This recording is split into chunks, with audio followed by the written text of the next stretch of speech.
Do you believe that letting go of parts of yourself that no longer serve you means that you're losing yourself or losing who you really are? What if I told you that everything you've been told about letting go is actually keeping you stuck? Because letting go was never about you losing yourself. It's really about releasing what was never yours to begin with. Welcome back to the expansion room. My name is Shervon Laurice. I am your host, and today my guest is somatic therapist and author Melanie Smithson, and she is here to show us how the body holds the key to the freedom that our minds keep chasing. Melanie, welcome. Glad Nice to be here. Yeah. Can you share a little bit about yourself and the work that you do in the world? Yeah. So my master's degree is in somatic psychotherapy. I've been working in the field for about 30 years now. And I am also a certified Sedona method coach, and an integration hypnotherapist person and a couple other things. But we'll see if we can stay on the letting go piece, because that's where we are going today. So Sedona method is a technique for letting go, and my work is letting go through the body. Specifically for me, I am a dance movement therapist, so not everybody needs to be a dancer in order to let go through the body. We all have bodies. We all can track sensation. My favorite way to let go is through movement. Mm-hmm. Wonderful. I love it. That works for me as well. So your philosophy completely reframes what most people think about letting go, as I remember our pre-conversation to this conversation. So can you walk us through the distinction between letting go of who you are versus releasing what does not belong to you? Yeah. Well, I'm so glad you phrased the question in that way, because it makes it so easy to answer. You cannot let go of what you are, period. And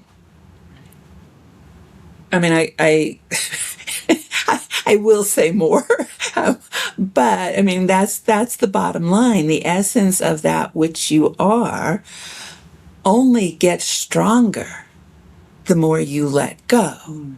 So whether you see essence as God, whether you see it as self, whether you see it as all that is, wisdom, love, joy, whatever word anybody uses to describe what is beyond the body mind, that cannot be manipulated by you, whether you hold on or whether you let go. And in fact, that doesn't even change with letting go. What changes is more awareness of that. So when we talk about letting go, we are talking about that which we have accumulated. The beliefs that we've taken on, the resentments that we've held, the grief that we've stored, all of it. How do you think we get so over identified with these experiences that we've had and therefore forming beliefs and identities about ourselves? What I think happens, and of course, so much of what I say is my theory, and everybody has different theories about this, but when we come into a body, it's almost like there's an intentional challenge. It's like,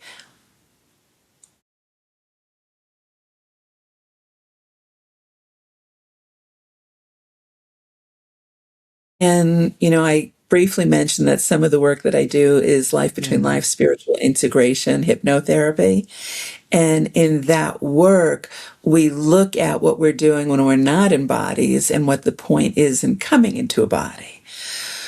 So, my understanding is at least part of our work or the challenge is to remember that which we are while being faced with this body mind that wants to be in charge.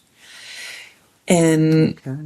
so, it's like it's that place where we begin to believe that we are separate. It's part of the developmental process. It's going to happen for all of us. Mhm. But then the challenge really begins. Do I let this ego that goes with this body, which we can't even identify, but it seems to drive us, do I let that be in charge, or do I let that which I am be in charge? It's really interesting if you start paying attention when somebody tells us, oh my God, I had the worst day. All we want to do is tell them how our day. I worked with a woman one time very briefly, and she was telling me the story of her upset with an ex, and she'd been mad at him for 2 years. And I asked her, and she said she'd been trying to let it go. She'd been trying to let it go, and she couldn't let it go. I said, okay, what are you noticing in your body? She said, I feel a tightness in my chest. And I said, great. Could you just breathe into it? That's all. She breathes into it, and a minute later, she looks at me and says to me, are you kidding me? I was like, what are you talking about? She said, is it gone? I said, I don't know. You tell me. She said, it's gone. And that's how quickly something can Right. move to identify the sensation. And this type of story, I forget them because there are so many of them.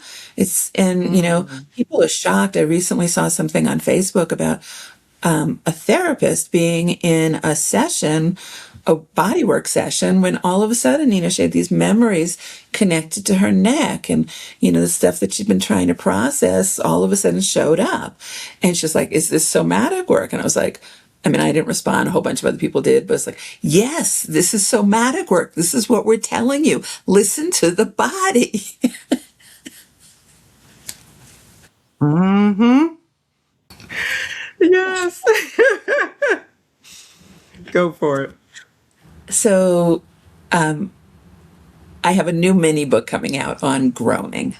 And this book is actually dedicated to my dog, who is extremely verbal and groans every morning. And one morning I started groaning with her, and I was like, ah. It's like when I let myself sound, there's a couple of things happening. There's a vibration in my body, and I'm also voicing what's moving in me in the moment. So it's another conscious awareness movement practice that you can do without getting out of bed. You can do without getting off the couch, and it still restores movement.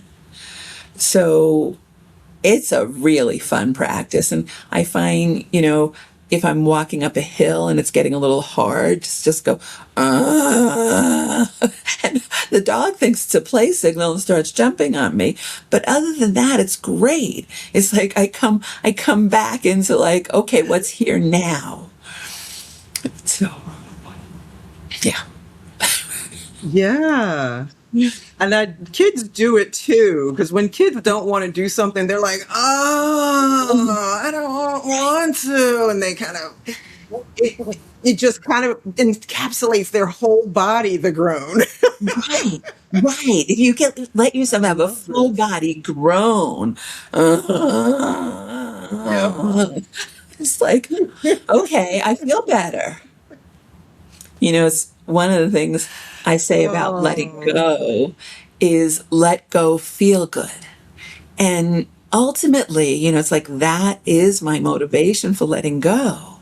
I feel better. I feel more free. I feel more myself when I let go of that which is agitating to me. And I like to feel good. yes, there you go. I saw that somewhere you wrote that the universe wants more for us than we could ever imagine. Yes. What does trusting that universe of ours that actually requires us to do something with our body, not just our beliefs?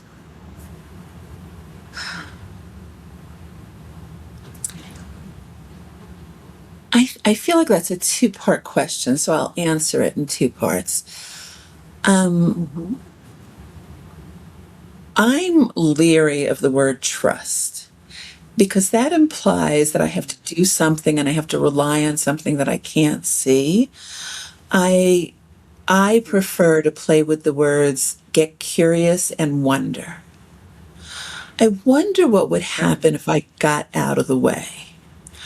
And what happens for me, what happens for most, is the more we get out of the way, the more the universe can give us what we want. So then we start to notice, this seems to be working. The more I get out of the way, the more I seem to get that which I want. So I'm just going to keep doing that. And then part two about the body. And this is something that, it's like so many spiritual practices bypass the body. When people are more in a depression state, they don't really feel like exercising, right? Though movement will make them feel better. So I often tell people just let go of this idea that you have to be exercising or go to a gym and exercise. Just a little bit of movement. If you have stairs in your house, get up every hour and go up or down those flight of stairs, right? Go for a walk around your block and just come back in. And I love shaking. I have definitely talked to people about shaking because it doesn't, if you tell them to dance and they're like, I can't dance, I'm like, have a dance party in your house before you get in your shower or shake it off, whatever it is, shake it off. So, Melanie, thank you for being here and for sharing your work with us and shrugging through the technical difficulties of the internet. I think Love it, there are hate it. many people who have needed to definitely hear about the work that you're offering in the world. So thank you very much. And to my audience, where can they find you? Yeah, smithsonclinic.com. It will connect them to my email, my phone number, my books. It's all there. Okay, wonderful. And I'll make sure that it's in the show notes so that Great. people can look it up and find you.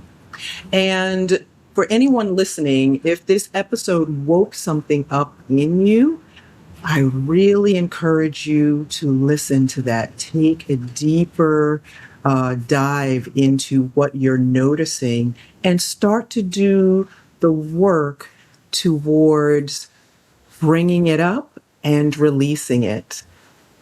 And until next time, remember, this is where inner work meets impact. So continue to do that inner work for yourself, and I'll see you back here in the expansion room. Thanks for watching. If you are ready to move beyond survival into greater alignment, greater clarity, and transformation, I'd love to support you. An alignment call is where that journey begins. Take a moment, click the link in the show notes, and schedule your alignment call with me. And let's explore what's possible for you together.